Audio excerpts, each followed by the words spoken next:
Bonsoir et bienvenue à tous dans cette édition d'information sur Gabon News. Voici le titre. La saison de pluie et ses désagréments font leur grand retour. Canalisation bouchée, inondations, ordures ménagères débordant et emportées par les pluies. Un véritable calvaire pour les riverains. Quelles sont les mesures? Voici le retour des pluies avec ses inconvénients. Avec la tombée d'une pluie dans la capitale gabonaise, les canaux d'évacuation comme celui de Petit Paris sont victimes de stagnation due au déversement des ordures de tout ordre dans son antre. Une situation accablante à la vue qui met en péril la vie des riverains. C'est un reportage de Kenny Ongori, Martial Tsonga et Justin Vitegui. À la tombée d'une fine pluie sur Libreville, voici le spectacle que nous a offert le canal de Petit Paris, situé dans le 3e arrondissement. Bouché par des ordures ménagères de tout genre et de provenances diverses, c'est la désolation et bonjour les maladies. Ça, c'est pas un dépotoir. Ça, c'est l'ensemble des ordures des riverains, ceux qui sont dans le marché. Parce qu'il y a ceux qui habitent dans le marché, il y a aussi des commerçants. Ça, c'est cet ensemble-là qui fait ça. Et puis, c'est pas seulement le marché, parce que ça part de loin, de la Pairie, la cité de la Pairie pour ici. Si vous filmez tout le canal, ça part de la cité de la Pairie pour ici. Même venez voir. Les populations principales concernées savent qu'elles ne sont pas à l'abri des comportements blâmables, mais estiment que les torts sont partagés. Il y a les eaux de pluie qui entraînent, il y a aussi certains riverains qui ne respectent pas le civisme, qui jettent aussi des ordures parce que eux, au lieu d'aller jeter sur les dépotoirs, préfèrent plutôt jeter dans les canaux. Donc c'est pour ça que je dis que la sensibilisation, elle doit être faite par les riverains et sensibiliser aussi la société. Sensibiliser aussi la société. Et que la mairie aussi, la mairie doit faire comme elle faisait avant. C'est-à-dire que la mairie avant, à une certaine époque, pensait sensibiliser les riverains et puis il y avait une amende à payer pour les riverains qui n'étaient pas dans le sens du civisme. Donc il faudrait que ça continue et puis comme ça on éviterait ça. Voici arrivée la saison des pluies. Le sort de ce canal n'est pas unique. Il suffit d'un simple tour dans Libreville après une pluie pour s'assurer de la désolation qui sévit dans les canaux d'évacuation devenus pour la circonstance des décharges d'ordures.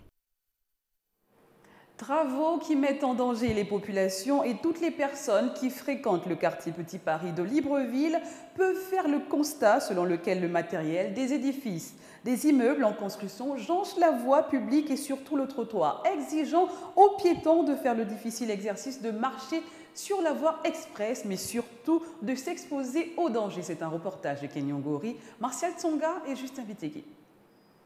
Construire de façon moderne dans un marché est une bonne chose, mais en bordure de route, là demeure le problème. Au quartier Petit Paris, au cœur du plus grand marché de la capitale gabonaise, cette bâtisse en bordure de route pose problème. Il est l'élément le plus gênant de la zone car son matériel se trouve être sur la voie publique, obstruant ainsi le passage des véhicules et surtout des piétons qui ont choisi d'arpenter cette voie pour rallier travail et maison. Le constat est accablant, des tonnes de sable et de gravier sur la voie. Un risque que courent les uns pour faciliter la richesse des autres, au péril de leur vie. Mais à qui cela profite? Le cadastre ou l'habitat ont-ils un droit de regard sur la situation et la municipalité a-t-elle été saisie? Voici autant de questions qui taraudent les esprits des riverains, mais surtout les passants qui s'exposent au risque d'accident que peut engendrer le matériel de construction de cet immeuble. Dans ce type de pratique, ce n'est pas le premier, encore moins le dernier dans une capitale qui quotidiennement fait éclore des immeubles et expose, comme c'est le cas, la vie des concitoyens. Le manque criard des toilettes publiques à Libreville est une réalité. En plein marché, en pleine ville, les Librevillois peinent à trouver des endroits où ils peuvent satisfaire leurs besoins. À l'ancienne gare routière de la capitale gabonaise, le constat est clair. C'est un reportage de Marvin Beryl et Martial Tsonga. Si uriner est un besoin naturel, l'assouvir en plein air par contre est inapproprié. Malgré les messages tagués sur les murs par l'hôtel de ville, nombreux de nos compatriotes ne s'empêchent pas de le faire. L'ancienne gare routière est l'un des endroits de la capitale où l'on peut observer toutes les 5 minutes cet acte d'incivisme. Les conséquences de ce geste sont nombreuses. On peut noter entre autres la dégradation des endroits touchés quotidiennement par l'urine, mais surtout les infections que peut occasionner l'inhalation quotidienne de ces odeurs fortes qui s'en dégagent. Là, nous sommes là actuellement debout. On a déjà un problème de respiration parce que les odeurs sont vraiment trop fortes.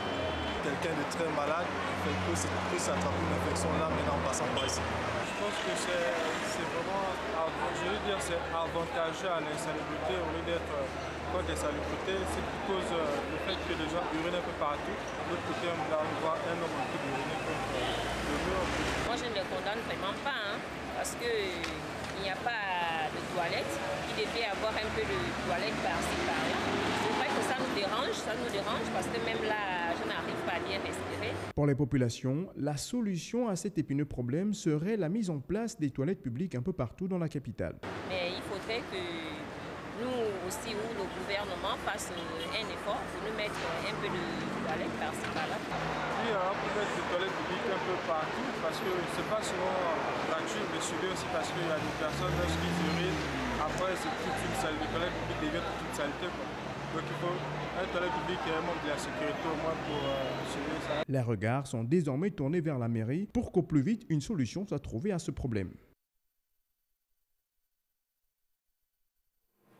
Continuons ce journal avec cette page sport. Habib Habibou, footballeur de nationalité centrafricaine, évoluant dans le championnat français et auteur de 12 buts l'an dernier dans le championnat belge. Serait-il convoité par les Panthères du Gabon? Une question qui taraude les esprits des amoureux du ballon rond. Surtout à l'heure où les éliminatoires de la CAN Maroc 2015 bat son plein. C'est un reportage de Marvin Beril et Martial Tsonga. Il est pressenti pour intégrer l'équipe nationale du Gabon. Son nom, Habib Habibou, joueur de nationalité centrafricaine âgé de 27 ans. Il est auteur de 12 buts la saison dernière dans le championnat belge. Il a récemment signé un contrat de 3 ans avec le Stade Rennais, dont le montant du transfert s'élèverait à 1 500 000 €. Ceci après avoir fait l'essentiel de sa carrière en Belgique. L'attaquant natif de Bria, qui est convoité par la Centrafrique, aurait également été approché en mai dernier par les dirigeants gabonais et pourrait prochainement répondre positivement à leur requête. Si cela se confirme, l'attaquant pourrait faire partie des 23 joueurs qui seront convoqués pour les 2 prochaines rencontres face au Burkina Faso. Certains sites d'information l'annoncent déjà comme un des renforts de cette équipe nationale qui, faut l'avouer, manque d'efficacité offensive. Un renfort peut être bien, mais une question se pose tout de même. Pourquoi le choix de ce joueur par les dirigeants gabonais? Qu'en sera-t-il des questions de nationalité? On se rappelle encore l'affaire Charlie Moussono qui a coûté beaucoup au football gabonais, une histoire qu'aucun Gabonais ne souhaiterait revivre. On est également tenté de se poser la question de savoir quelles sont les motivations d'Habib Habibou quant à son penchant pour le Gabon, malgré le désir ardent de la Centrafrique de le voir défendre ses couleurs. Dans tous les cas, nous y reviendrons. Voilà, c'est la fin de ce journal. Merci à vous de l'avoir suivi. La suite de nos actualités sur www.gabonnews.com. Je vous souhaite à tous une très belle soirée.